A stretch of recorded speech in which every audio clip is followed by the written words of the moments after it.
Sóller està a punt de posar en marxa la zona de baixes emissions. Tot i que no hi està obligat per normativa estatal, l'Ajuntament ha decidit aplicar-la. Al centre hi podran circular els serveis essencials, els residents i els vehicles d'etiqueta zero, així com un ampli ventall de casos especials.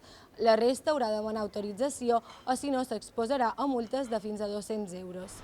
L'ordenança preveu fins a 28 excepcions que podran accedir al centre sense sancions.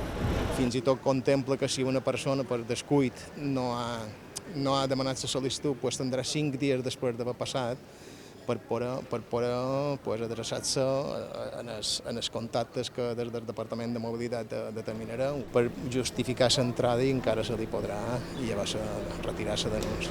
La limitació de l'entrada de vehicles cerca principalment beneficiar els residents.